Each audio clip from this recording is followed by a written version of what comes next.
How big a factor do you think that fear plays in everyone, maybe not achieving their dreams? Because I think of this podcast, I wanted to start this when I was in university. So that's going back 2017, maybe I wanted to start this, maybe 2016.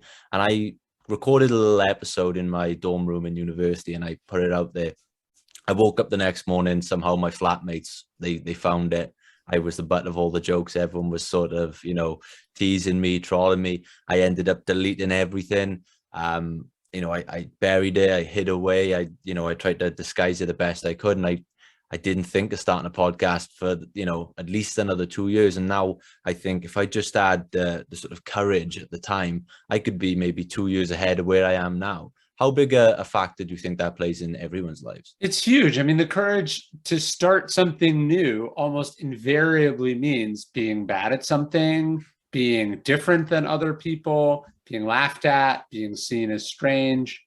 There's a story I tell in the book about the movie producer Jerry Weintraub. There's a great book about him called "When I Stop Talking, You'll Know I'm Dead."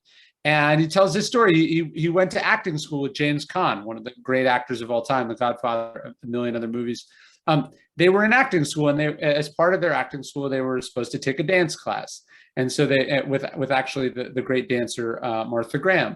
And so they had to go down to this store in New York City and buy tights to be in the dance class. And they walk in, and they both grab the tights, they put them on, they walk out, they look at the mirror. And Jerry Weintraub's like, no, I will not do this. He immediately takes them off. And James Caan's like, all right, this is what I got to do. This is what I got to do. James Caan goes on to be one of the great actors of all time. Jerry Weintraub, it becomes a very successful movie producer, but his dream of being an actor dies on the spot because he is unwilling to look silly in tights. And I very much empathize with that. I don't know if I would do it. That's not who I am. That's not what I like to do. But the decision to put a blog up, which is a decision I made shortly after I left high school.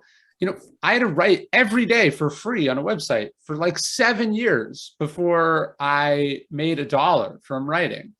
And, were there people, first off, I'm sure almost everything I wrote, I would now be mortified by. And I'm sure it was mortifying at the time. I was just deliberately ignorant. I deliberately did not want to think about what other people were thinking about it because this thing was important to me. The Stoics say, if you want to improve, you have to be content to be seen as foolish or stupid. And if you're not willing to be in public, if you're not willing to be laughed at, well, you're probably not going to succeed at whatever it is that you're doing because you're never going to get over that hump and you're never going to get started. Can you think of a time where courage or a lack of courage has played a significant part in your life? Yeah, I mean, a million times. But when I conclude the book, I tell a story about a time when I was at American Apparel where I was sort of asked to do something unethical. And I didn't, but I kind of didn't go all the way on it. I feel like in retrospect, I faltered. Like I just sort of let myself down. I didn't do everything that I could. And as I think about that, I find that most of the things that I am embarrassed by or ashamed of or that I regret, it was rooted in some element of fear getting the best of me, right? That I just didn't push myself far enough. And, I could have done better and I didn't. Seneca said that sometimes even just to live is an act of courage. To what extent do you agree with that?